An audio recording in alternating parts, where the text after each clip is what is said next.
Good afternoon. It's so good to see each of you here. I know a lot of the stories that are in this room, and I appreciate the work that you do, and I'm sure my fellow committee members join me in that. We are going to convene today's first hearing for the budget, and we will start, first of all, with the Department of Behavioral Health and Developmental Disabilities, Commissioner Frank Leary. If you would like to come present, and if you'd rather sit, we can do that microphone. It's great. It's great. Let's make sure the mic is on. I think it is. Sounds good. Good afternoon, Madam Chair. Thank you again for giving us the privilege to present to you and your distinguished members of the committee. So thank you again very much. We have a great story to tell, and before we get into that with our budget request, I did want to just take 1 second and recognize the incredible work of our department employees and also of our community providers who are really doing an incredible job to serve people with behavioral health and developmental disability challenges. And the work that they have done has been something that has just been overwhelming to watch and see, and I think we are really turning a corner in regards to how we treat people who have significant challenges, and I just want to recognize them. So thank you very much. You have our document that I think we have distributed to all of you. If you go to page 2, what I'd like to do is just walk through very quickly our agenda. We'll talk about our agency priorities. I want to, if it's acceptable, to give you an update on the settlement agreement that we have with the United States Department of Justice. The service area details. We'll talk a minute or two, or as much as you would like, on the 16 budget, which I'm very proud to present that budget to you. I was asked earlier, is it enough? It's a great start, and I want to thank you, and I want to thank the governor for that support. And then I want to talk a little bit about some of our challenges that we have looking ahead. So if you go to page number 4 for our fiscal year 16 ongoing priorities, the department has really embraced with our network of providers this concept of easy access to high quality care. And in order to deliver that easy access to high quality care, we have to build the communities. We've talked a lot about that over the last several years of how, in order for us to be successful, we have to build the community capacity so that people don't have to travel far distances to get the care that they need, and that the care that they receive closer to home is very, very high quality. One of the biggest challenges that we've had is the developmental disabilities re-engineering. That was a significant part of the settlement agreement with the Department of Justice.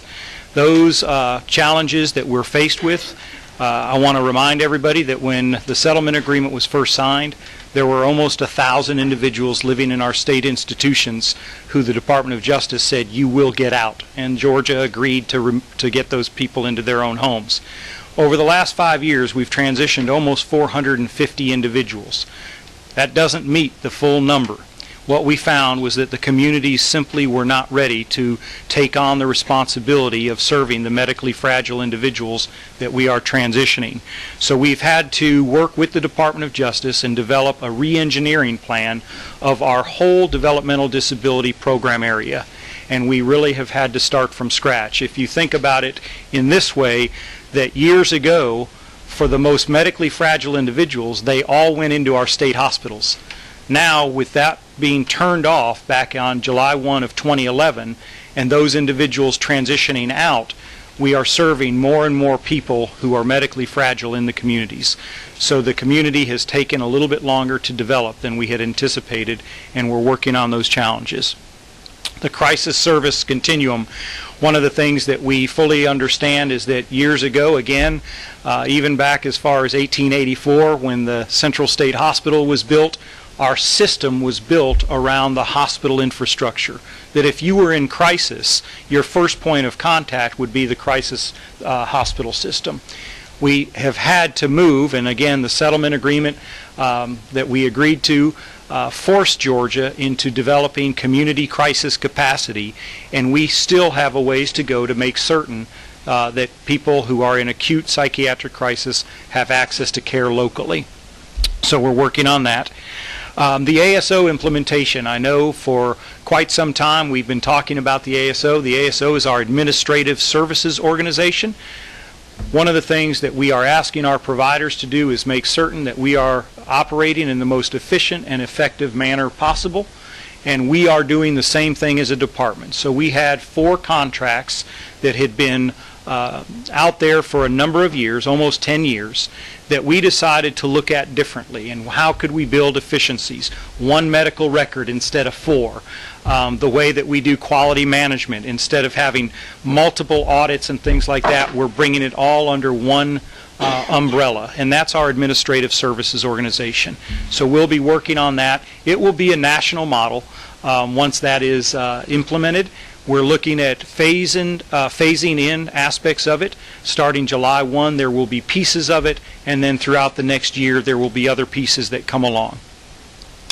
The other part that I wanted to just address very briefly, in addition to the Department of Justice ADA settlement agreement, which focused on mental health and developmental disabilities, the new lawsuit that we settled about a month ago, and many of you may not have heard about this yet, but it was a class action lawsuit brought against the state of Georgia to address individuals who are deaf and the access that they need to high quality services. And certainly if there are questions throughout, we can get into those, and please feel free to ask any questions. So on the ADA settlement agreement, if you go to page number 6, the agreement was a 5-year plan. It started in 2010. We are scheduled to be out of that settlement agreement by June 30th of this year. A significant amount of progress has been made on the behavioral health areas, and we can talk specifically about some of those numbers. I'm very pleased to say that the target population is being addressed, and being addressed very, very aggressively. One of the things that we have discovered, though, is that over a 5-year period of time, some of the costs that were associated with those original DOJ settlement agreement services have risen a little bit, and you can imagine that over a 5-year period of time those things would occur. So we are constantly working with our network of providers to make sure that the rates that we're paying them to address the settlement agreement services are current with today's financial environment. You'll see one of the challenges that we're faced with again are the large number of individuals that have yet to transition out of the state institutions. We've transitioned 481 people. It has been a challenge, to say the least, and there are still about 240 individuals left. So we will continue to work on addressing those issues. The number of individuals that have gone through one of the settlement agreement services that we've all talked a lot about, the assertive community treatment teams, 1,700 individuals are on the ACT teams, as we call them, assertive community treatment teams. In the crisis stabilization units, when we used to access the state hospitals, we now have 1,899 people per month going through the crisis stabilization units, which means that sheriffs are no longer having to drive far distances to get their individuals to the closest state hospital. They're dropping them off at crisis stabilization units and being able to get those deputies back on the road in a much more timely manner. So we're very pleased about that. And then the other part that I wanted to highlight was the 3,753 individuals that are now receiving supportive employment opportunities. People who have historically been unable to work are now able to work because of the support from the providers that we contract with and helping them seek and maintain good employment. So that's something from a recovery standpoint. How can you recover if you don't have a good income? So that's something that we're very proud of.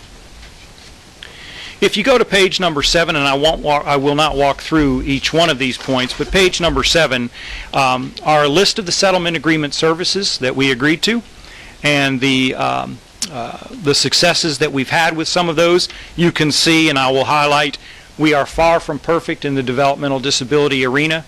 We are, again, aggressively addressing those shortfalls as it relates to that. On the behavioral health side, you will see that we are almost in full compliance and expect to be found in compliance very soon. The critical areas of success on page 9, that's a recap of the ACT services, the 22 teams now that are in place and up and running, the community service boards that provide the ACT services, along with several private ones that only address Medicaid. But the community service boards are the public safety net that has handled the majority of the work as it relates to the ACT teams. Those are up and running. The second year of the settlement agreement, we were out of compliance. We asked the CSBs to take this responsibility on, and we are now in full compliance with the delivery of the ACT services. The CST services, those are crisis support teams, community support teams, and there are 8 teams of those in the more rural areas of the state of Georgia. And those are, because of distances, we had to look at a little different model, and they're working very well. The CSUs, the Behavioral Health Crisis Service Centers, we have 448 beds on any given day with 30 temporary observation chairs. The temporary observation chairs are designed so that if somebody comes in but does not need to be admitted and maybe takes a 23, 24, even 36-hour period of time to stabilize and then be transitioned with a warm handoff to the most appropriate level of care, that's what those special observation chairs are designed for. And then again, you'll see the supportive employment services. In our state hospital system, which I think sometimes we tend to overlook and not intentionally by any means, we have 313 state inpatient adult mental health beds available. So a lot of people have been concerned that they're closing all of their state hospital beds. That's simply inaccurate. We have 313 beds available, and we expect to keep those beds online for some time. We can go to page number 11 and get into the budget request that we have. You'll see the funds for the merit-based adjustments. That's the 1% raise that the governor has proposed for all state employees. I have to say we're very we're pleased that there is some type of a raise, but state employees who are making $18,000 a year, 1% raise, doing some of the most difficult, challenging work that is found in this state. Ultimately, we're going to have to address that issue. It is a real challenge for us to not only retain staff or recruit staff, but to retain staff at the pay that we pay some of our individuals. So you'll see the rate for ERS is adjusted as well, and if there's those are all what I consider administrative costs that all state agencies have to deal with. But if there's specific questions on that, we can certainly talk about those. I think you'll hear that from every department that you'll get a presentation from today. On the adult developmental disabilities, 1524, you'll see an increase of $6,927,540. That is to annualize the 250 waivers that we have out there. Those are for individuals that have developmental disability that are either coming out of the state institutions or living in the community and are in need of a waiver. This is to annualize the cost for those. 1525, I did want to spend just a second on, because that is something new, establish intensive support coordination. One of the agreements that we made with the Department of Justice in last June's joint filing motion was that in order for us to be successful with this, the level of individual that's transitioning out of the institutions, we needed to look at how we do service coordination in a different way. Instead of doing it once somebody transitioned out, we needed to do early engagement while they were still in the institutions, so that the community and the institution was both focusing on the individual's needs and that there would be an overlap. Intensive support coordination will address that issue, and then it will also provide for a much more intensive level of support, much smaller caseload for those medically fragile individuals. So that was not in place prior to the joint agreement that we filed with Judge Pennell back in June of last year. And then you'll see the FMAP rate, which I know we're all familiar with that, the reduction in that, and that's almost a budget neutral issue that we all deal with. If there are no questions, we can go to page number 13 on adult mental health. We do have a question. Yes, if you'd ma'am. like to go ahead and take that. Chairman Benton. Thank you, Madam Chairman. On page 12, Yes, sir. on your 15.2.4, you annualize the cost. Yes, sir. In other words, you're just bringing those 250 waivers on out further. Yes, sir. All right. Are there no new waivers? No new waivers for 16. Did you have an ask for new waivers? We did not. Can I ask why? In supplemental, we did, not in 16. Yeah. Can I ask why? Budgetary reasons that we're aware that we are still under a recovering economy, and we felt that with the number of waivers that we currently have, because we were not able to transition the number of individuals out of the institutions based on the findings that we had with the transitions from the state hospitals, that we, for this year, had enough waivers to move forward. We always would welcome the opportunity if there was an appetite for more waivers. We feel that it is something that could always be used. How many people right now are waiting on waivers? At any given time, there's probably 7,000 individuals across the state. So we're not making a dent in that at all. Over the last 5 years, we've made significant progress based on the settlement agreement requirement. I would like for us to do better. What would it take to do 500 additional new waivers? Why don't I get a number back to you, That'd be if that good. would be acceptable? All right. We'll work on the number for 500, Okay. and we'll get that number back All to right. you before the end of the day Thank you, tomorrow. Madam Chair. Thank you, sir. Representative Oliver?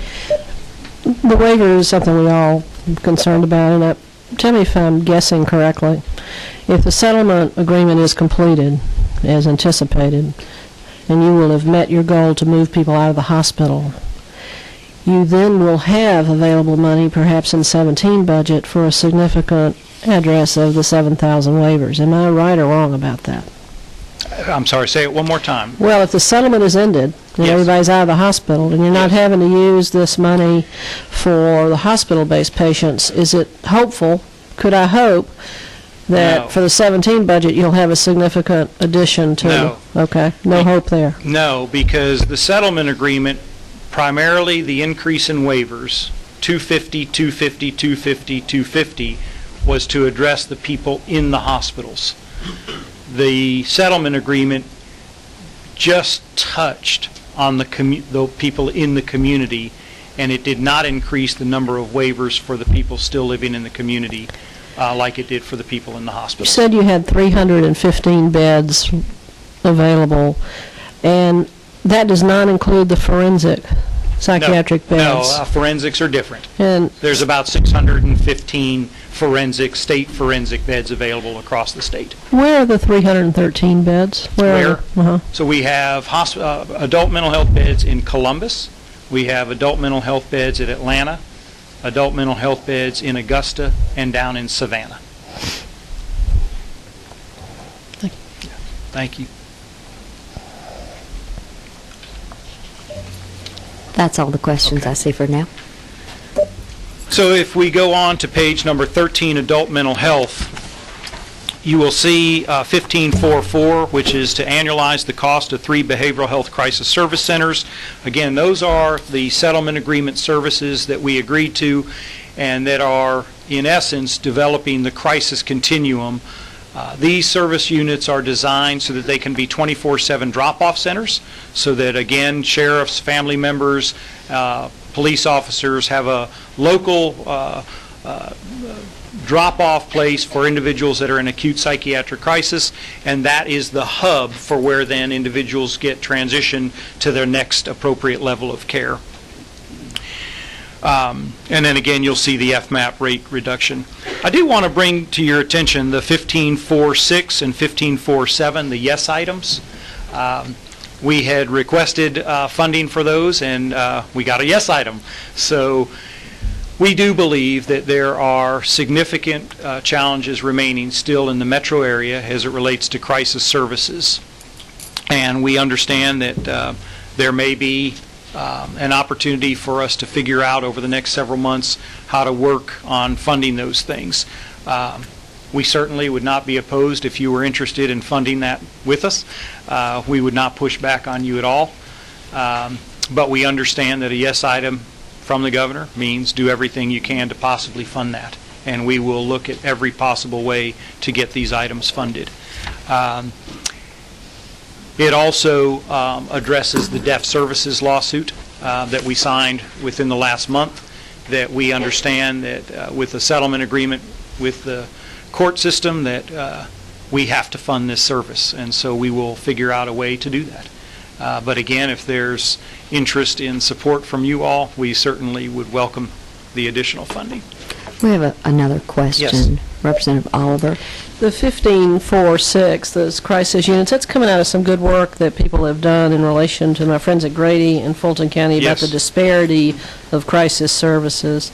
Do you anticipate that some of this new money energy will go to Grady psychiatric crisis services, or how do you? I would suspect yes. Okay. I think that Grady has been a very good partner.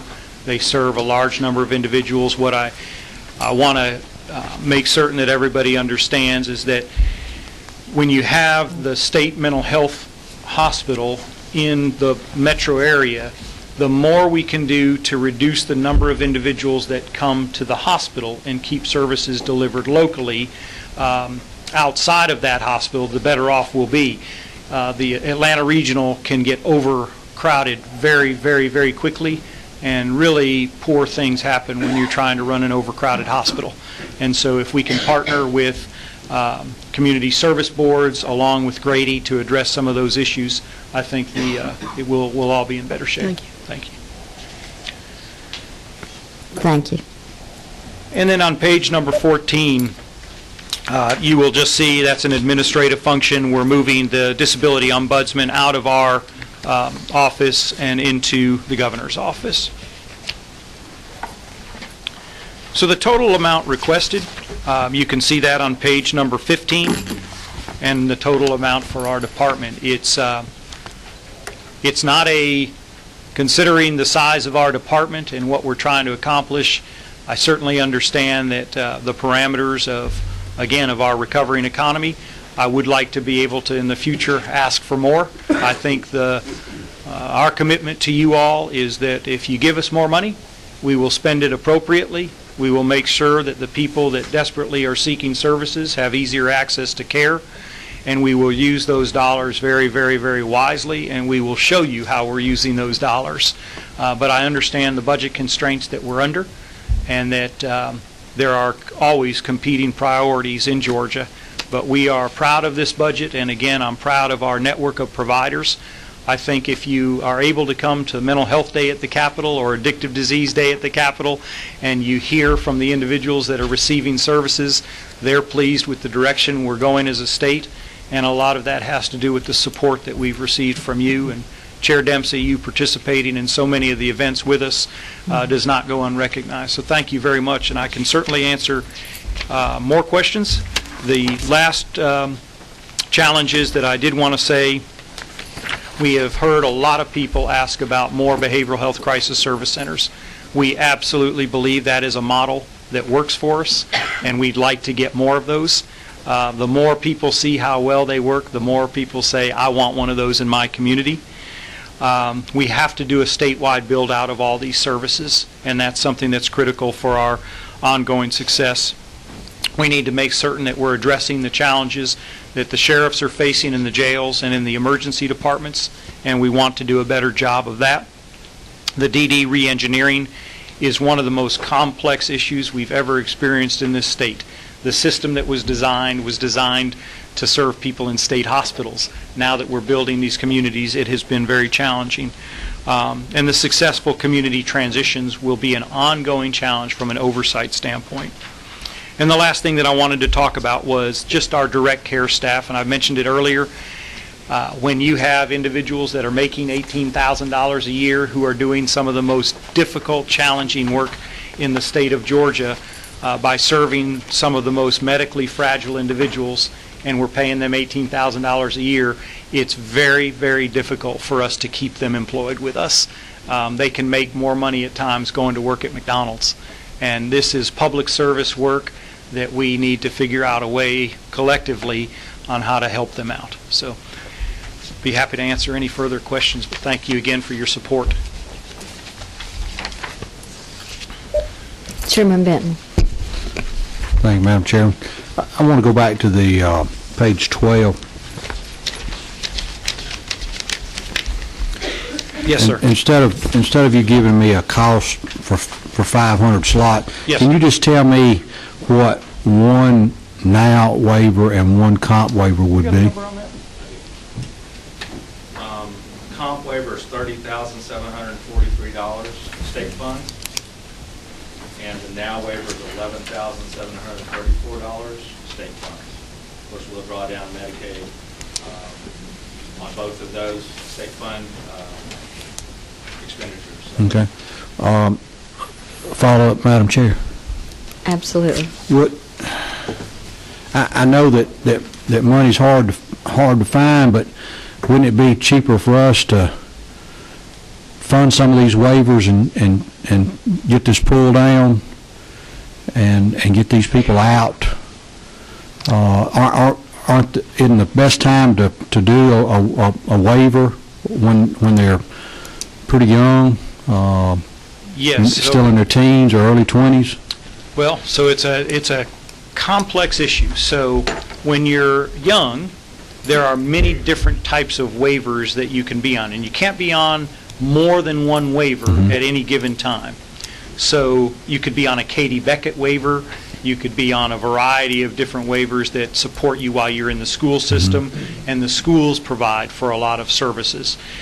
When you get ready to transition into adulthood, you lose some of those waivers that were available as a child. Okay. So that transition time is when family members are really losing care.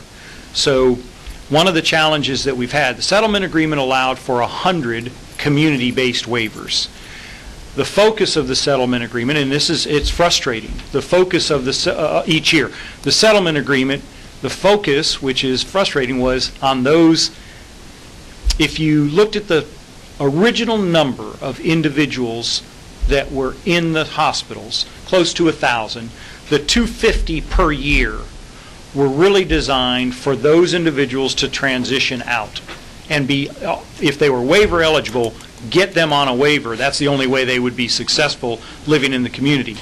And then there were 100 new waivers each year during the settlement agreement to address the 7,000.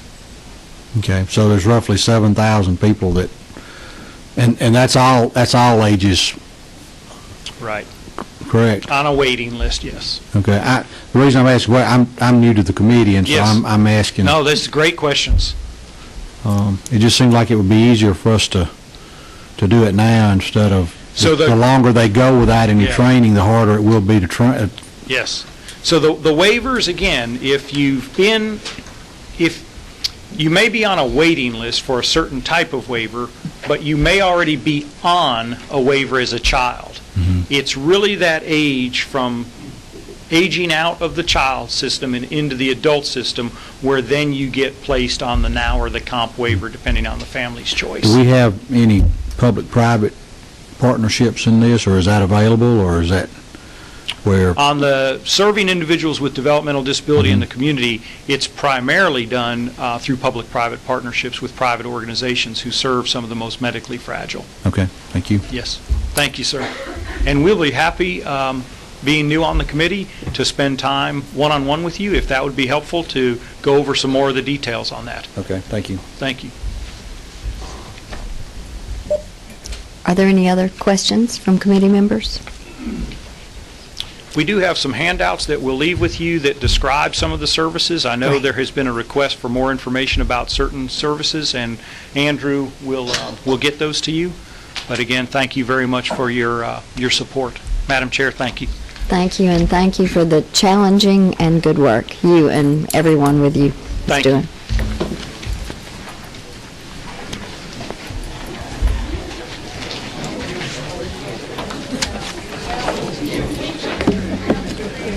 Okay, as we transition from behavioral health, we'll move into the Department of Human Services. Give everybody a minute to settle back down.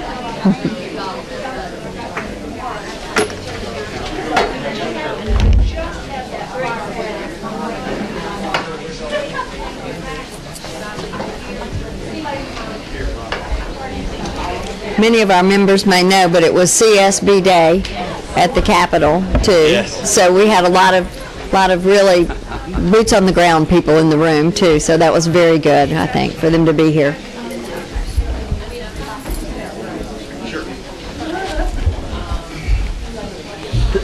Let us know when you're ready.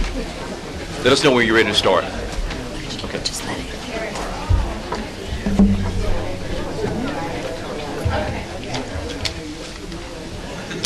Okay, I think we're ready.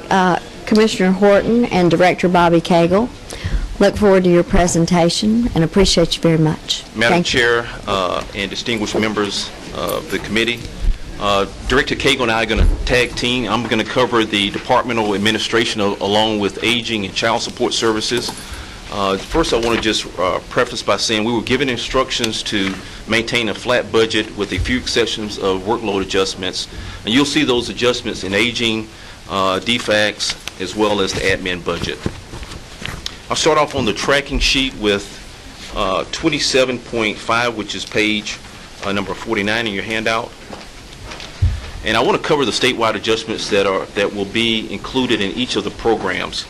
You see, Commissioner Berry talked about those statewide adjustments as far as the retirement, increase in retirement. 27.51, 27.52 is the merit-based increase. And I think both Bobby and I will say that we're gracious for the 1%. However, certainly we have employees as well that meet those same standards where they are working the tail off but are receiving a very low pay. And then 27.53 is a reflection of the self-insurance, the insurance for state employees. So those are the statewide adjustments that you'll see throughout each of the programs. I'm just going to cover the ones that have changes, that reflect changes in them. If you will, if you turn over to the next page, which is page 50, 49, well, let's see, 49, 27.9, the Department of Administration. The first change that I want to bring to your attention is 27.94, which reflects an adjustment in TeamWorks. And TeamWorks is really our PeopleSoft system, is our HR system, as well as our financial system. And so there's an increase there. 27.95 is the redirecting of federal funds to OSA, which is the administrative body that does the hearings on food stamps and TANF. And that money is being transferred to them so that they can match with state dollars, which leaves a hole in the department's administration budget. And so the $613,000 reflects a whole year of replacement of funds for those funds that are being redirected to OSA. And then 27.10, elder abuse investigations and prevention. That's our Division of Aging Services. And bring to your attention 27.10.4, which is the increase of additional 11 people. The APS workers. The governor was very gracious and has a 3-year plan to increase the number of APS workers that are doing God's work out there, working with those individuals who have been abused, exploited, and neglected. And so this is the second installment of the 32 individuals who will be working in APS. One of the things that Dr. J and his team have seen over the last year as a result of House Bill 78 is the increased awareness and situational awareness of those elders who have been abused, exploited, and neglected. Working with GBI along with local law enforcement officials, we've seen an increase in the heightened awareness around this particular issue, and we've seen more and more cases that have come into the Division of Aging Services because people are now paying attention to those elders who are being abused, exploited, and neglected. The next page, the Home and Community-Based Services, which is the Elder Community Living Services, which is 27.11. 27.11.4. This was OPB did analysis, zero-based budgeting, and based on the analysis, they determined that there was some disparity between the administrative costs of the regional commissions, not the AAAs, but the regional commissions. And so they want us to take another look at those administrative costs to see if there are some savings from those administrative costs. And if any savings from that particular evaluation will go back to services. So you see a zero there in the dollar amount, and that's a placeholder in the event that there are some savings from those evaluations. 27.11.5. This is again, I think Commissioner Berry mentioned the FMAP, which reduces the amount of state match required. So you see a reduction in the state funding there. And then the next one that I'll cover is page 51, which is the 27.19.4. This simply reflects a name and a change in the name. No dollars associated with it, just a change in name. It goes from child care licensing to residential child care license. Then the last one is 27.22 for the department, which is council on aging. No changes there. And that really concludes the department's changes for or increases or reductions for FY16.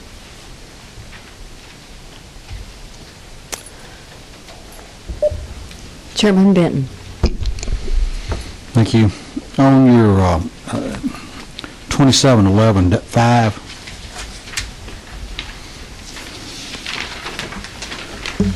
Yes, sir. where you're showing a reduction that the state is having to pay, if the state's not having to pay that anymore, where's that money going? No, it simply is an increase in the amount of federal dollars that we'll be receiving as a match. So if you look at the FMAP, it goes from 66.69% to 67.4%. So the government is essentially saying we're going to put more federal dollars, which means that you have to reduce the amount of it's a zero-sum game. You reduce the amount of state dollars that you're achieving to get that amount. Okay, so you have to reduce the amount of state dollars. Right. Okay, thank you.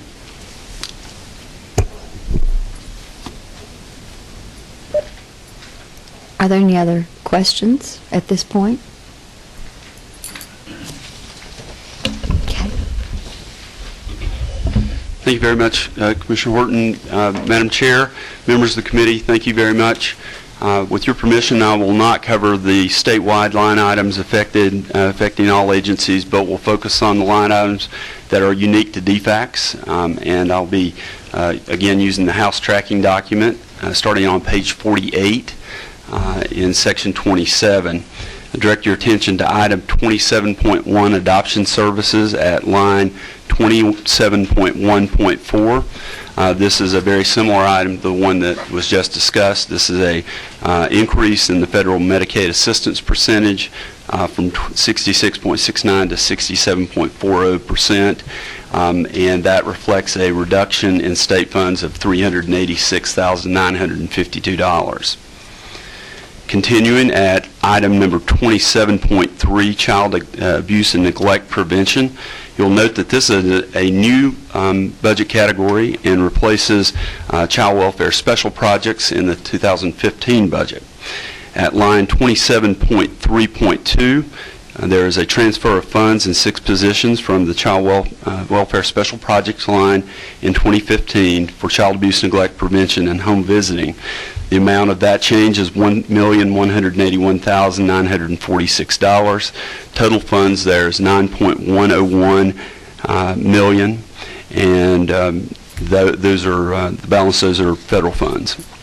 At line 27.3.3, there's a transfer of funds for the abstinence education program, and that comes from the Governor's Office of Children and Families. The amount on that in state funds is $515,567, with a total funds commitment of $579,305. At line 27.3.4, this is a transfer of funds from the Georgia After School and Youth Development Conference and Quality Standards from the Governor's Office of Children and Families in the amount of $92,500. Direct your attention to page 49 in Child Welfare Services at line 27.6.4. That line annualizes the 103 additional Child Protective Services caseworkers that were added in the amended 15 budget. The amount on that in state funds is $4.977 plus million. Total funds $6,221,396. At line 27.6.5, this is an increase in funds for mobile technologies to support the field caseworkers and the application of policy as recommended by the Child Welfare Reform Council. The amount of that is $1,033,000. At line 27.6.6, that's an increase in funds for training to enhance caseworker safety, as recommended by the Child Welfare Reform Council in the amount of $620,000. At line 27.6.7, this is an increase in funds to improve recruitment and training of foster parents, as recommended by the council, the amount of $5,833,000. At line 27.6.8, this is a provision of funds for 128 additional Child Protective Services caseworkers and a transfer of contractual services savings from the Federal Benefit Eligibility Services line for 47 additional Child Protective Services caseworkers. Total number of caseworkers involved here is 175 additional. The amount on that is $7,513,193 in state funds. Total funds commitment of $9,391,491. At line 27.6.9, this is a reflection of a transfer of real estate savings from the Federal Benefits Eligibility Services for Shines maintenance. Shines is our statewide child welfare automated system. That involves a transfer of a property in Houston County, and I'll cover that separately in a moment. That's an addition of $414,180 in state funds. At line 27.6.11, that is provision of funds to implement a supervisor mentor pilot program as recommended by the Child Welfare Reform Council. That will include 2 positions and the associated costs at a cost of $220,000. Moving on to item number 27.7, Child Welfare Services Special Projects. I referred to this earlier. This is zeroing out this line item where it was transferred to Child Abuse and Neglect Prevention earlier. That's at 27.7.1, and the amount there is a reduction of $1.18,946. Total funds of $9,101,010. Now I'll direct your attention to page 50 at item number 27.14, Family Violence Services, line 27.14.1. This is a transfer of funds to the Criminal Justice Coordinating Council for Family Violence Services in the amount of $11,802,405. At item 27.15, Federal Eligibility Benefit Services, and line 27.15.5, this is a reduction in funds for contractual services and transfer of savings to Child Welfare Services for 47 additional Child Protective Services workers. The reduction there is in the amount of $2 million state funds. At line 27.15.6, this is the earlier referred to item at 27.6.9.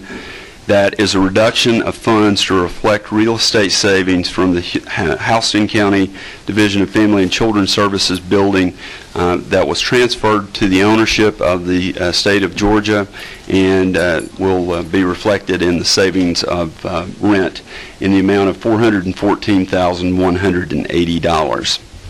Director Cagle, could we stop there? So we've got 2 questions, and so I thought Absolutely. maybe before we went too much farther, let's go back and see.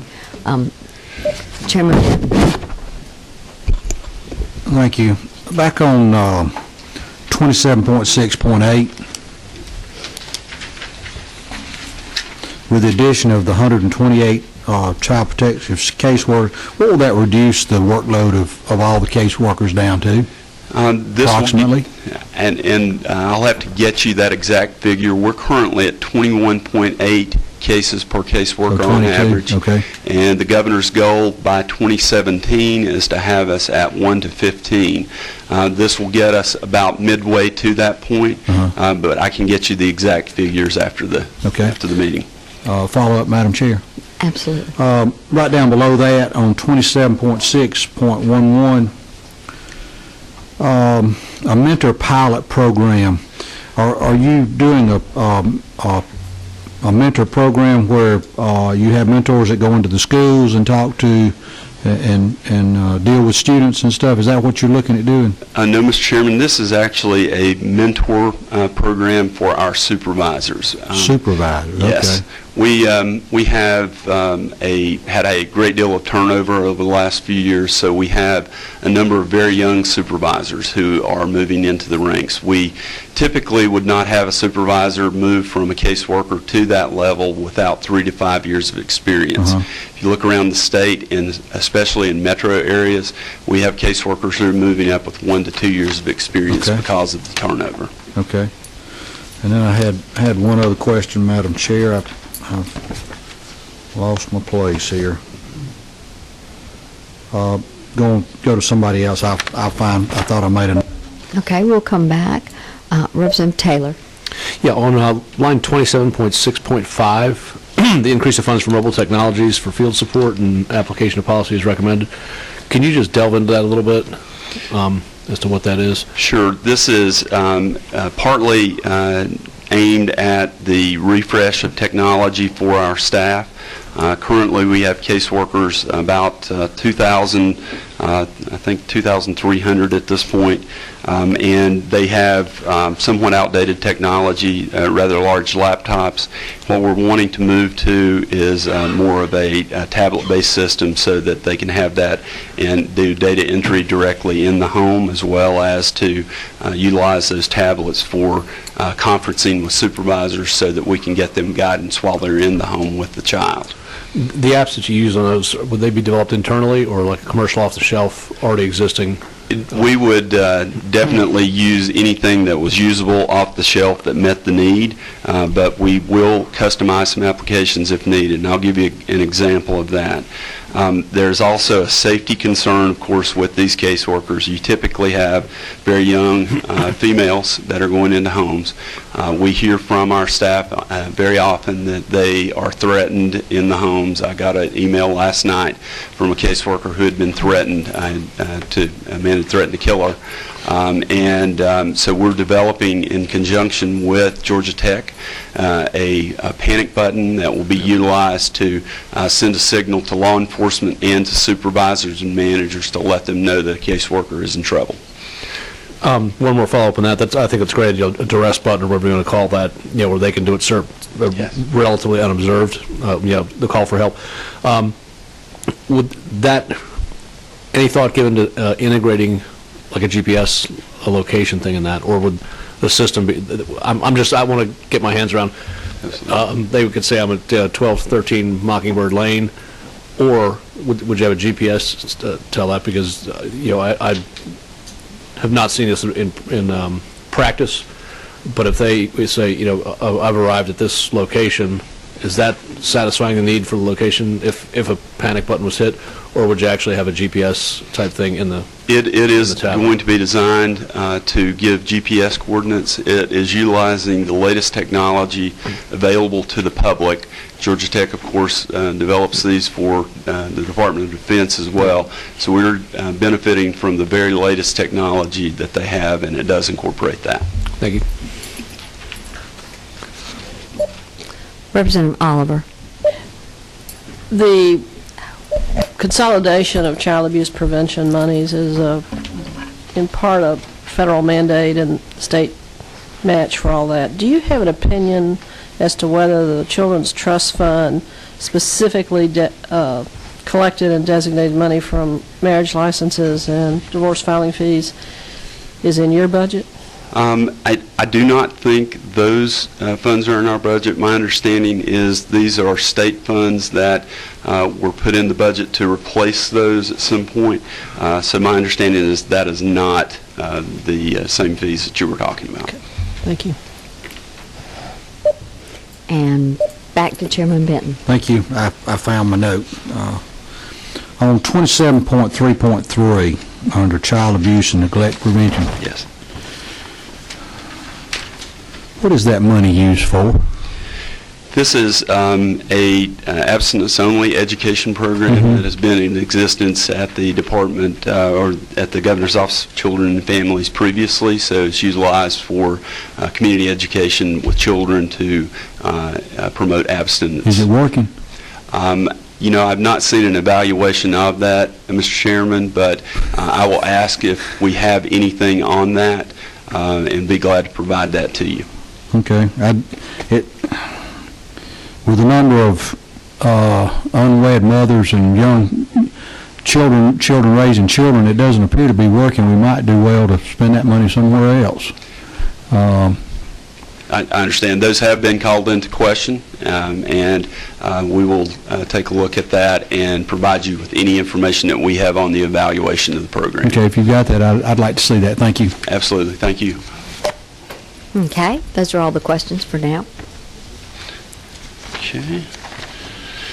And I think I left off at starting on page 51 now at item 27.17, out-of-home care.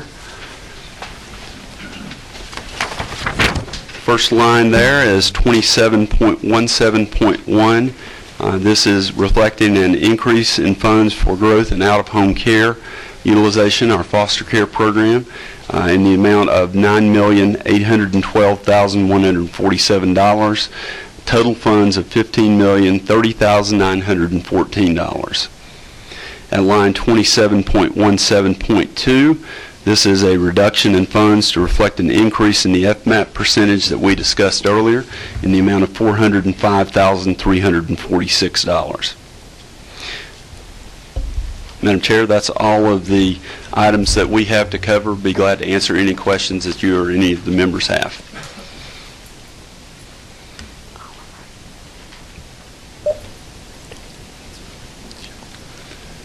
Representative Henson. Thanks.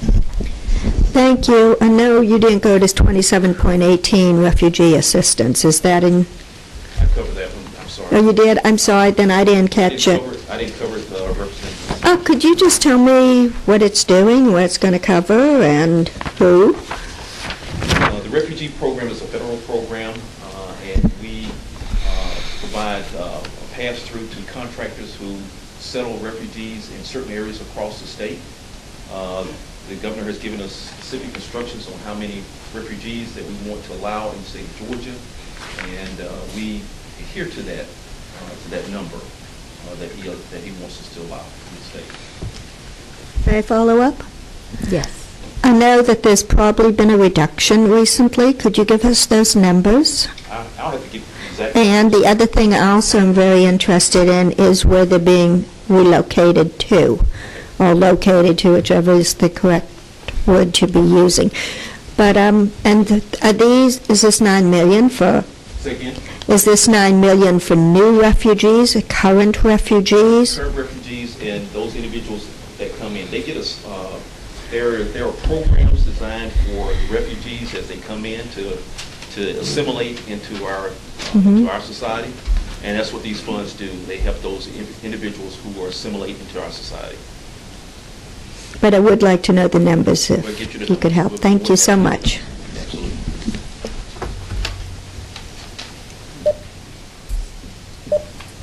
Chairman Benton. Madam Chair, I apologize for asking so many questions. We appreciate your I chairman, want- and I should have stated that we do have a couple of new members, so that's very important. I want to go back to what she was talking about the refugee assistance. Yes, sir. And I realize that that's showing all federal dollars, right? Right. Okay. Are we told that we have to take those, or are we asked to take them? We're given we negotiate with the State Department on a number. We put our request in to the State Department, and so far we've been very successful at negotiating a good number that we will allow in the state based on the capacity of the state. Most of the individuals are located in DeKalb County, and then there are some in surrounding counties. Yeah, that puts a lot of pressure on the school systems and everything else. We've been working very closely with the superintendent in DeKalb County, the superintendents in other locations, with refugees. Yeah, we got a few of those in when I was teaching in Jackson County, and they couldn't speak English, and it's very hard to teach them Right. once they. Right. And I would add, we work not only with the school system, but we work with the local governments. The latest refugees, latest group that wanted to settle was in Athens, and we worked very closely with the mayor and her staff on the refugees in Athens. So, we work very closely with local governments, the superintendent, the school systems, to ensure that we're not overburdening the system. Did Representative Henson? Did you ask for a number, a total number? I'm going to get you a briefing. Okay, thank you. Yes, sir. Thank you, Madam Chair. Follow up on one thing. Just a minute, that would be great, and if you want to send it to I'll send it to everybody. Roma, Give everybody a we'll briefing on the refugee program. disseminate it. Thank you. Let me go in order here just a minute, Michelle, we'll come right back. Representative Taylor. Going back to the refugee resettlement issue, as we said, DeKalb is kind of the place where a lot of them were dropped.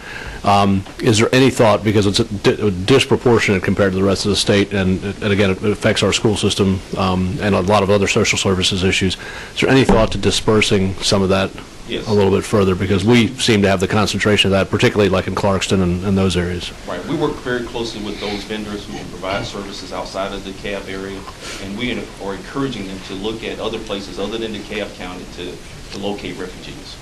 Thank you. Representative Henson. You seem to have several folks from DeKalb on this subcommittee. And I think Tom asked my question about the burden that we have, especially in the Clarkston area. I know they handle it wonderfully, but it does disproportionately affect the area. And since I represent a little bit of Clarkston, I Right. I understand. just wanted to bring that up. We'll get you all the information on all the refugee program, all the details on it. Who's Thank there, you. so forth. And I think there's been some discussion recently. I was just, Tom, were you there at one of those school meetings, or Mary Margaret was, when there was a suggestion for folks that don't speak English of having separate classes for them, or a separate school to teach them how to speak English before assimilating them into other schools? That had just come up in one of the meetings that I'd been at, so I don't know. There's funding for, again, there's funding for assimilation. Yeah. So there's funding for the English component, there's funding for other items where a person can successfully assimilate into our society. If we refuse the money, can we refuse the refugees? Well, I realize that I don't have that to in this do that. day society, that's not being very humane, but at the same time, it's putting a tremendous burden on state resources and everything else. let me give you, let's talk, if you don't mind, if we can talk offline. All right, be fine. Yes. Representative Oliver. There's tens of millions of dollars of refugee money that's come to DeKalb County, and much of it's specified for school in addition to ESOL. And it's the business and entrepreneurial centers of DeKalb County that have given rise to this consolidation. I mean, for those of you who have not been to the multiple international farmers market, which are the largest grocery store in America now, it's all there in DeKalb County, close to Clarkston, based on the growth, working people, labor availability of many of the international and refugee programs. So it's a very interesting mixed bag, and the economy of how this money develops with school support. The Rhodes Scholar from Georgia, there are 3 Rhodes Scholars, and one of them is, of course, a refugee family. I was helping many refugee family children go into tech, so it's a very interesting mix, and DeKalb County is the most diverse county with a lot of international strengths that are entrepreneurially developed. I don't see any other questions. Is there anything else y'all would like to add? Thank you. Thank you very much. Well, we thank you very much. Okay, next we have the Georgia Vocational Rehabilitation Agency. Executive Director Greg Schmid.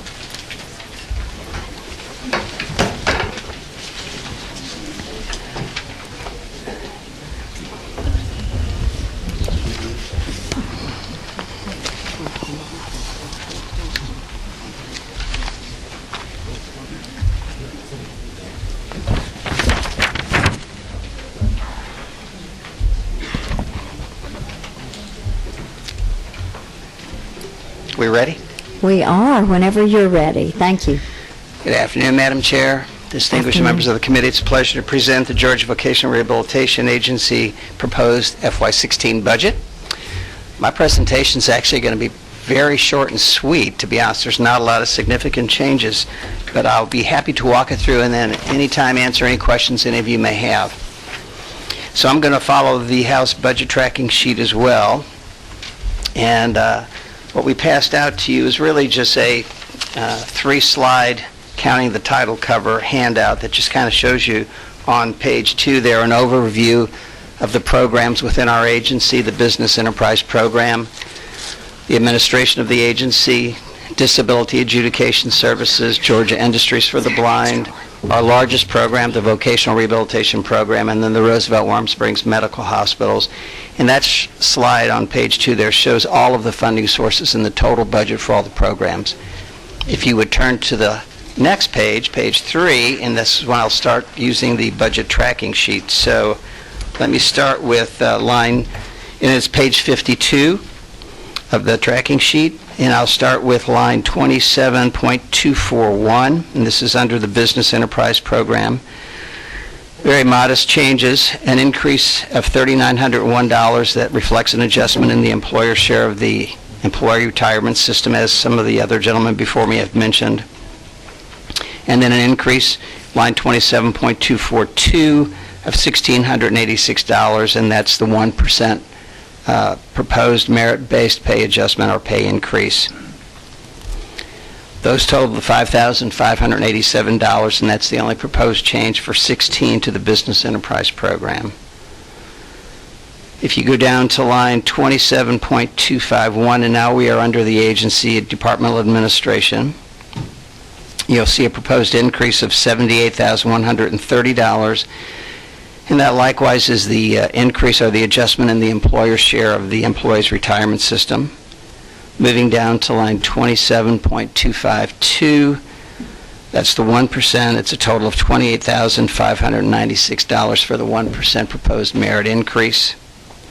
Then down to line 27.253, that's actually to move $71,809 out of agency administration and move it into the vocational rehabilitation program so that we can serve some additional clients in that program. So the net change for the departmental administration is $34,917 for 16. The next program, Disability Adjudication Services, that's 100% federally funded, receives no state funds.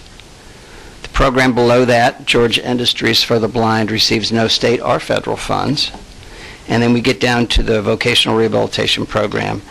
So I'll start with line 27.281. That's an increase of $232,009, and that's for the increase in the adjustment of the employer share of the employee's retirement system. Then the 1% is reflected in line 27.282. That's an increase of $220,312. Line 27.283 reflects an adjustment of $2,178 to agency premiums for DOAS, Department of Administrative Services, administered self-insurance programs. Line 27.28.4 is an adjustment of $5,687 in TeamWorks billings, and as I think Commissioner Berry mentioned earlier, that is the PeopleSoft system, and we pay a share of that. Moving down to line 27.28.5 is an increase of $52,592, and that reflects an adjustment in telecommunications expenses, and I think that's an increase from GTA and GETS.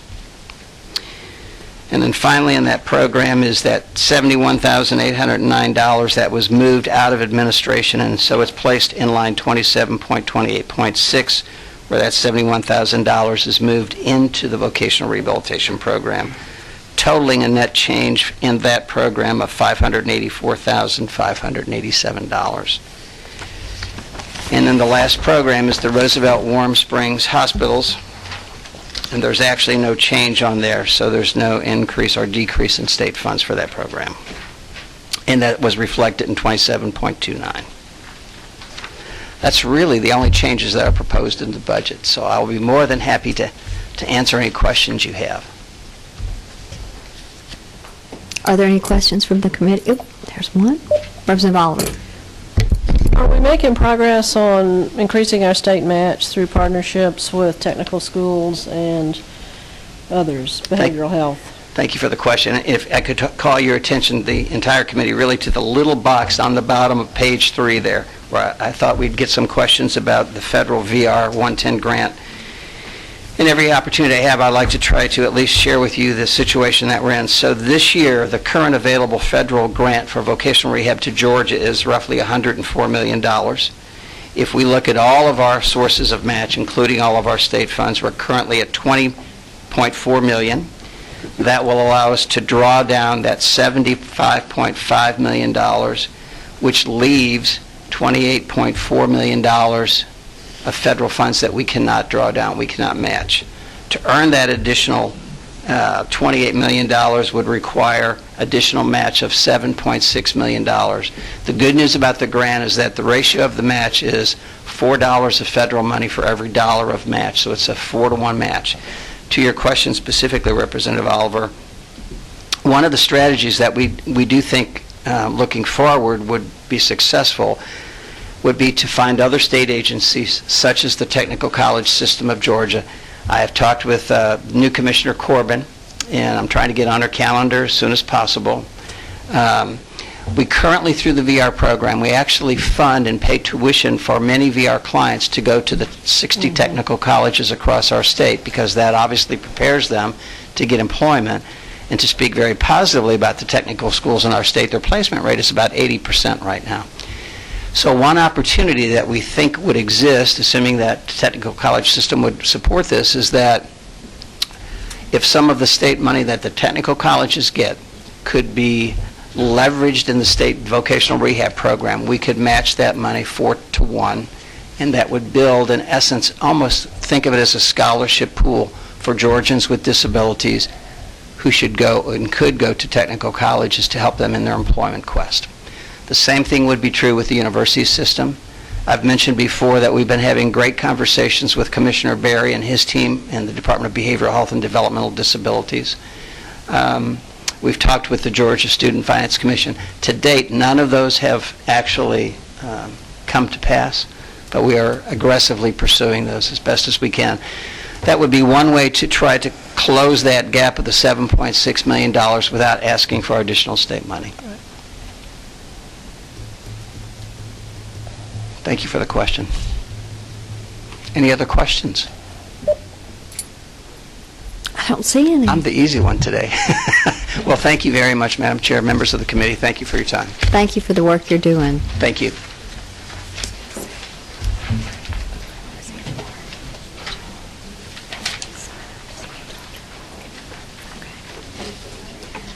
Next is the Office of the Child Advocate, Director Ashley Wilcott. Thank you. Thank you. Good afternoon, Madam Chair, as well as committee members. I appreciate the opportunity to be here today. My request may be even simpler to convey. Office of the Child Advocate is a very small office. We have 7 employees total.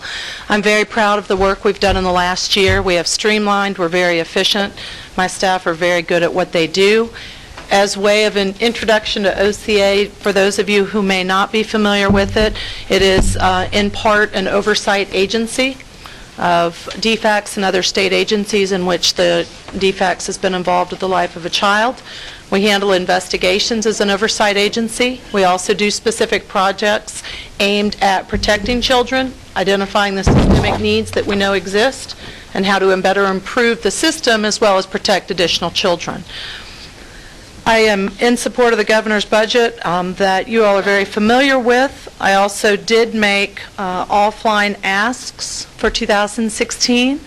One of those was for the cold case project, and that, in summary, addresses the needs of kids who are predicted to be likely to age out of foster care. Statistically, children that age out of foster care are the ones who end up either homeless or in prison.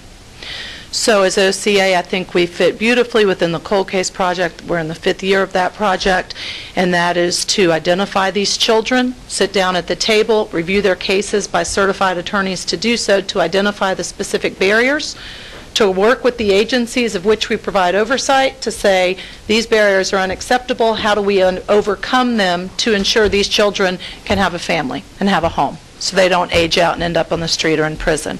This is referred to as the cold case project. The ask for 2016 was $100,000. This would enable 6 child welfare law specialist attorneys to be hired as independent contractors. They are already trained to do this, to look at these specific cases. They could then look at 400 cases in the year and attend 200 permanency roundtable pluses. That's where the rubber meets the road and everybody sits down and says, what are we going to do for this specific child? What barrier is there? How do we address that and overcome that? Just to give you an idea, the cold case project in calendar year 2014 reviewed over almost 400 cases. 25% of those children, they were able to achieve permanency. So 25% is a start. I think that we can do better and do more. So that was one of the asks. The other ask was for an additional investigator. We've seen a 40% increase in the number of investigation referrals OCA has received, probably in part because, as you all have probably heard, the number of referrals that DFACS receives with the centralized intake has increased as well. So an additional investigator would give us the ability to continue to investigate those cases. I will say that the work of the Child Welfare Council and this governor's leadership and all that you all do has put us in a place to only improve child welfare in the state of Georgia. It has come a long, long way, and I believe we're now at a place where we can jump off and continue to protect children in a better way than we've ever been able to do before. I'm happy to take any questions, and I do have sheets I've prepared, one for the cold case project as well as for the additional investigator, that I would be happy to leave for you all to have and answer any other questions. Thank you so much. Representative Oliver. I thought the cold case project money was in the AOC budget, but I'm happy to go check that myself. It is. They are asking for it as well, so the goal Okay. is that we would both ask. It would be combined and used under, not combined, it would obviously be 2 different budgets, but that OCA would spearhead that project. But you are correct, in my recollection, Representative, is that it's $175,000 in that proposed budget. Okay. Thank you. I meant to mention that and neglected to. Thank I you. apologize. Representative Benton. Thank you, Madam Chair. The agencies that you oversee, could you give me some examples of those? Yes, sir. I will tell you, I've been here 1 year this month, appointed by Governor Deal last February. When I came, my predecessors believed that legislation should be interpreted to only be oversight of DFACS. I will tell you, legislation specifically states the mandate of OCA is oversight of any agency in which DFACS is involved in the life of a child within the last 5 years. So as director, I believe that to be any agency that is involved, we have oversight of. So I've been successful in working directly with anyone. When we investigate a case, if there's an issue raised with a particular agency, I step in and speak to them. Department of Education is a great example. I've worked closely with them. They've been fabulous in working with us and things that we've identified, ways to improve the system. The Council of Juvenile Court Judges, we've worked very closely together because some of the issues are a direct result of what they see in court, and we need to shore up and make it better. Those are the 2 best examples. Do you ever work with CASA? Yes, absolutely. Very closely with Georgia CASA as well. Okay. And OCA is also responsible for approving or administering guardian ad litem training. CASA does it for the CASA program, so I work closely with CASA to ensure that we're training lay guardian ad litems in a way similar to how they train their CASAs. Well, on your cold case, do y'all, when you're working with these agencies, do y'all ever try to, the word push is not really the word I'm looking for, but move them toward trying to help these older children find a place? Absolutely, yes, sir. That's the exact goal. And my belief is you invite everybody to the table. So everybody who's touching the life of that child at that time, CASA, school system, therapists, doctors, DFACs, we all sit down at that table together, because I believe that without everyone sitting down, we're not going to be able to effect the best plan for that child. Do you think that the adoption rules ought to be strengthened or eased up a little bit? I think adoption is one of the best permanency hoped-for outcomes for children. I guess I would want to speak to you a little bit further about how you mean strengthen. There may be opportunities there, but I think the real goal needs to be finding parents who are able to adopt, but also to ensure that they understand what it means, how to get through the process, etc. Once a child reaches middle school age, what's the percentage that they'll ever be able to find a permanent home?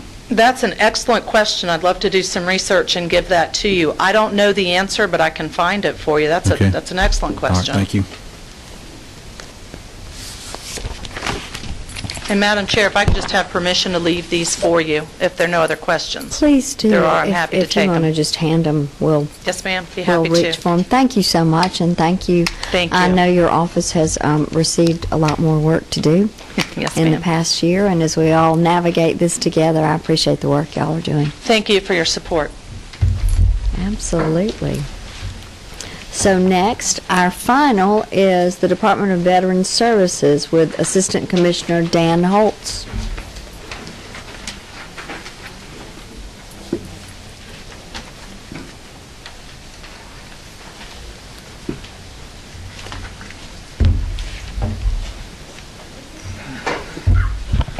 Thank you, Madam Chairman and members of the committee. We passed out a handout. It's in a booklet. Hopefully you all have it. If not, I think Roma's got the extras. And in it is a breakdown of basically what we're going to talk about. With me today is my fellow Assistant Commissioner, Mike Roby.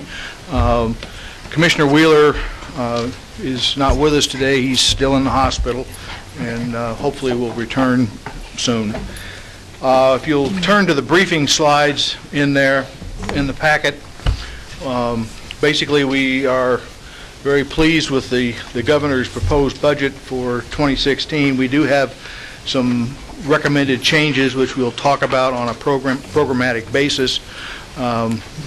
So page 2 just basically highlights that, and right behind each of the numbered pages is a table that has that follows the tracking document that is from pages 94 and 95, and also 101, and I'll get into that later.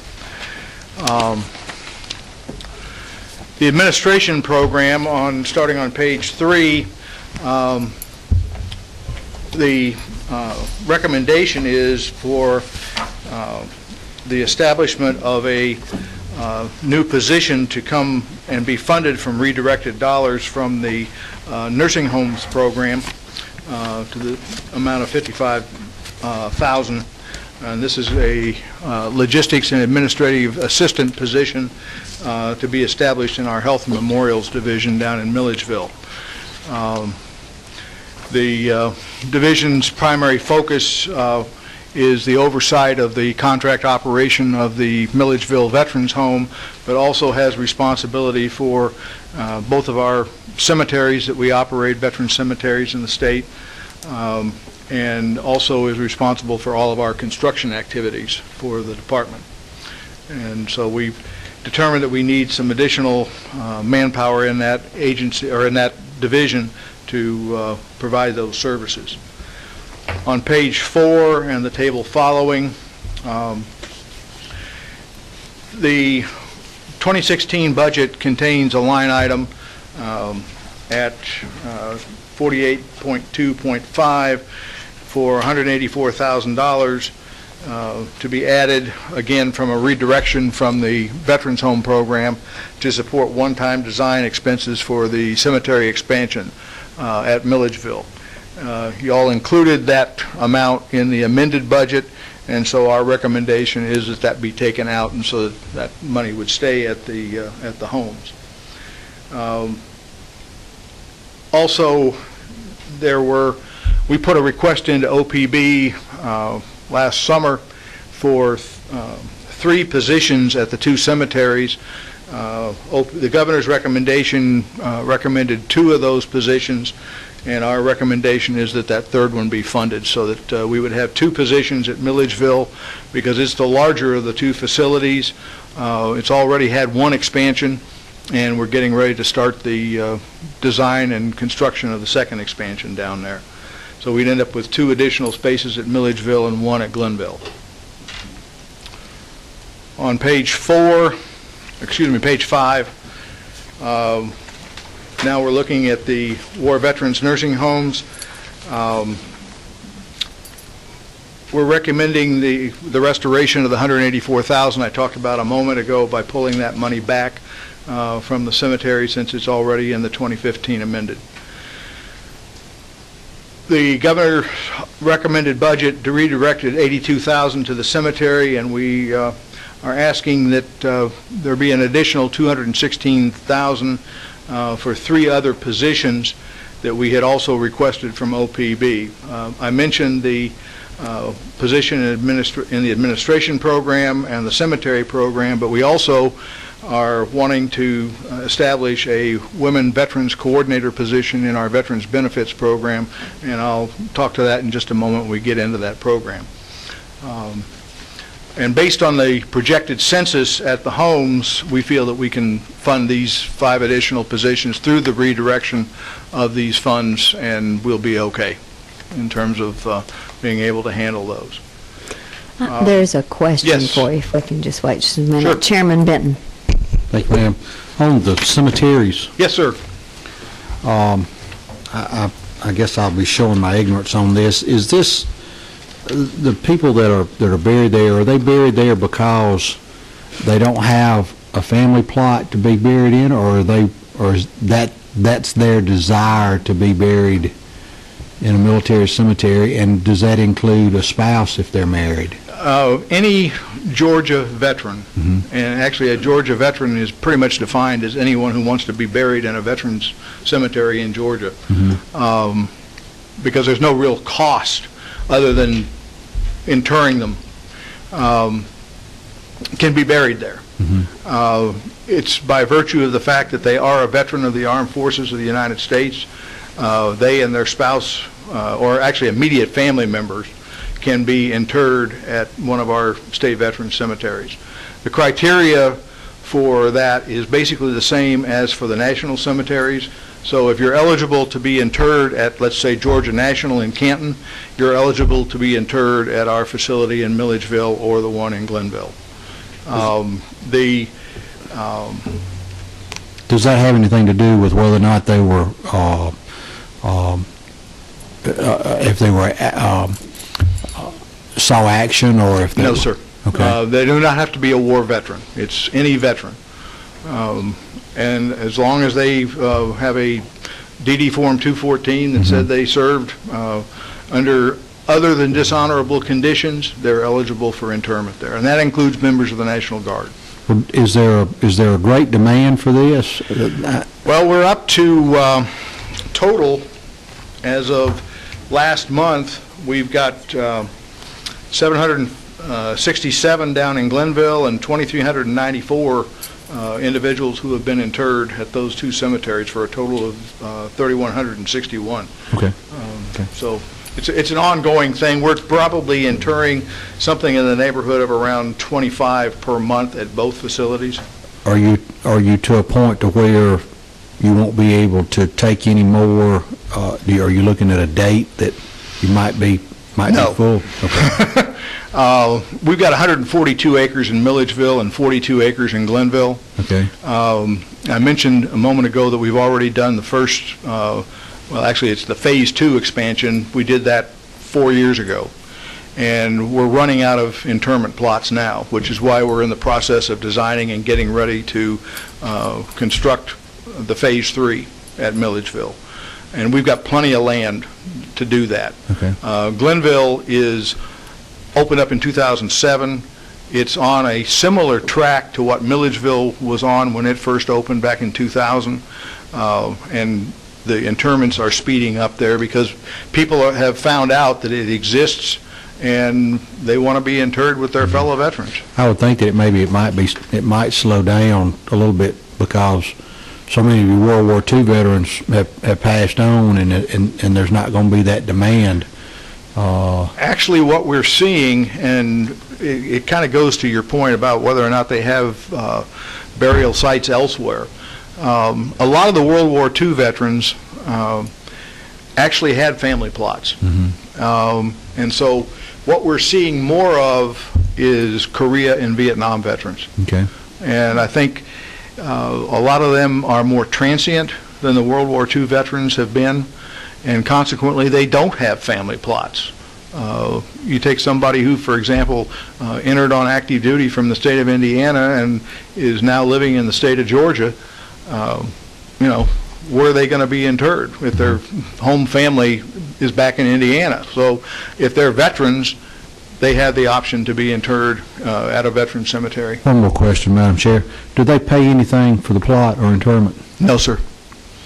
The only cost that's involved with a veteran interment at one of our cemeteries occurs prior to the body arriving at the cemetery. In other words, whatever goes on at the funeral home, at the church, any transportation that's involved, there's a cost there, which is true of a national cemetery also. But once you come through the gate, there's no cost. We open up the grave or the columbarium niche at no cost. We inter the remains, and we cover it back up or close it back up. And then we maintain it in perpetuity. Okay, thank you.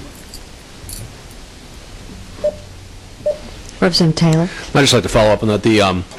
Just my experience, I think you will see more as space in some of the national cemeteries fills up. I know Arlington has a very high standard now, for criteria for getting in. You can't just be an honorably discharged veteran and get into Arlington. Or as some of those fill up, I think this is going to be probably, I hate to use the word, an overflow for some of that because of, again, the criteria. I think Arlington's got 320,000, I think, right now, and they are very, very strict on that. Well, I had a close friend who passed away back in October. He is going to be interred in Arlington later this month. It takes that long. Yeah, it's typically 60 to 90 days, and they run about 30 to 40 funerals a day there at the National Cemetery in Arlington. And the Marietta and those places are also... Marietta is closed except for family members of those who have already been interred there. Yep. Thank you. That's all for now. All the questions. Yeah. Okay. Yeah, go ahead. Let's see.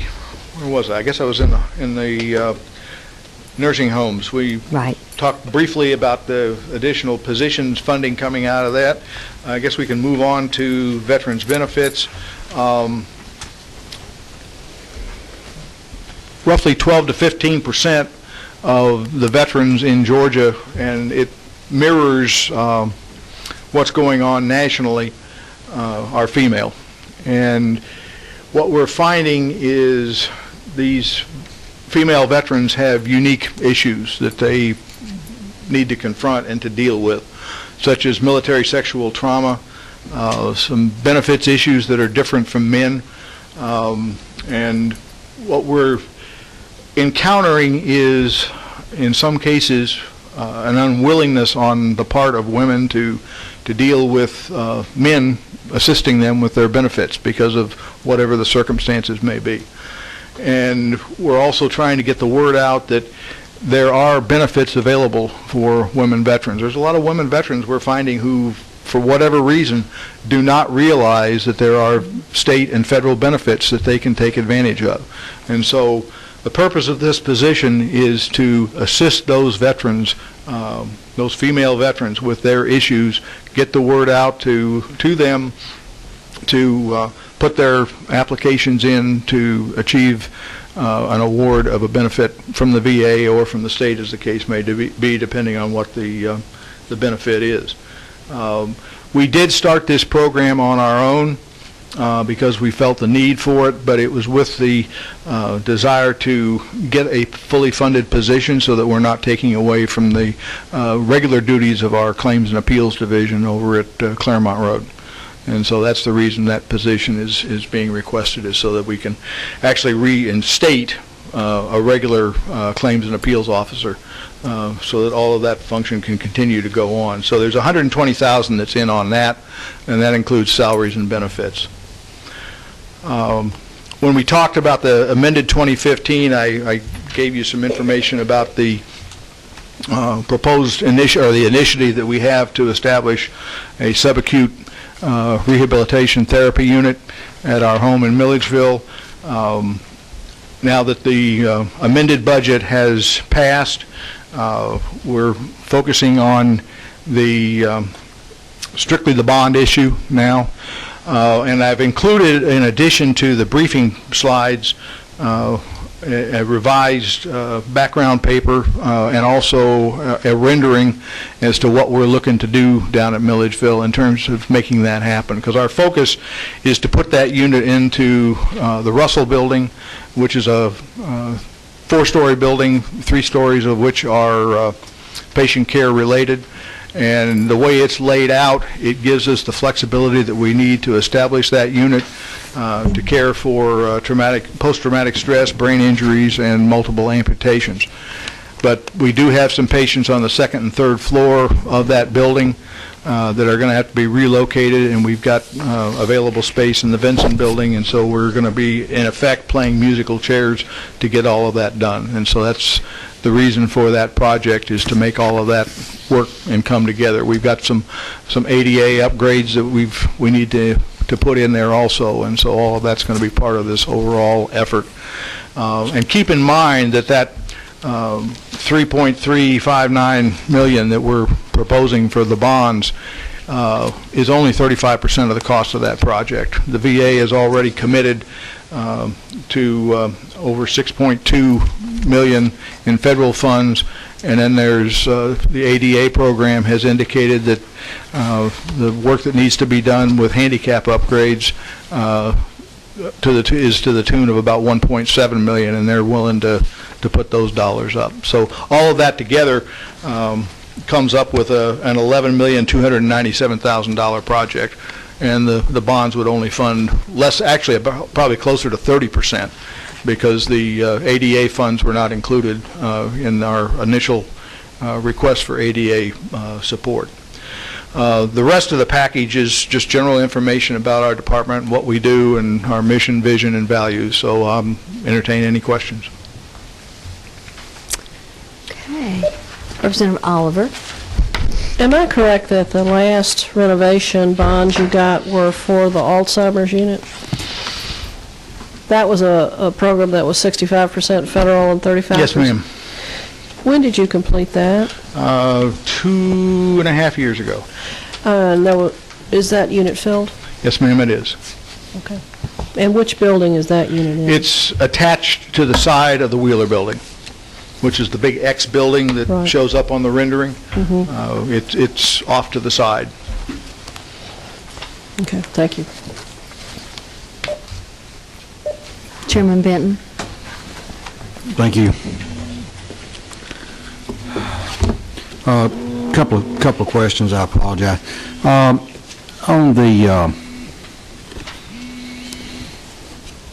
the position of someone for the women veterans, Yes, sir. is that going to be somebody that is retired military, or is that going to be a registered nurse, or is that going to be? The individual that we are currently using in that position, who we have identified will probably continue in that if this goes through, is a retired Army Master Sergeant, I believe, who has been a Claims and Appeals Officer with our department for, about the last 10 years, I think. So she's got a lot of strong background in terms of her military experience and also in dealing with the claims and appeals process. She is also a military sexual trauma survivor. this salary and benefit, is that as high as you'll go, or is that what y'all are going to pay her? That's pretty good Yeah. salary and benefit. Well, we're looking at 65 as a maximum salary on that to really attract somebody who's, got a lot of good skills. Okay. If we continue with the current incumbent, we may not go that high, but we're looking to open it up and get the best qualified. Okay.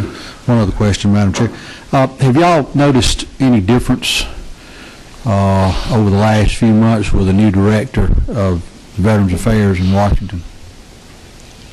I think the short answer to that is yes. Secretary McDonald, Mike and I have both had the pleasure of meeting him personally. He is very interested in changing the culture of the VA, and that does seem to be happening. I guess his mantra, if you will, is I've got a cell phone and I'll be happy to give you my number and you can call at any time, and I answer my own cell phone. And he does do that. I notice he doesn't take any guff off anybody. No, he's pretty straightforward.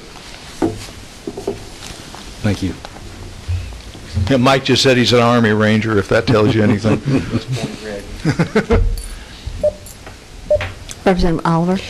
When we talked about this benefits position at the Claremont campus before, and I want to make sure I'm remembering it correctly, this was a lady that was currently being paid by federal dollars. You're talking about for the women coordinator? Yeah. No, it's not. It's a state employee person? Yes, ma'am. So the money you're already paying her, it's already in the budget? What we're paying her right now, we're taking it out of Hyde.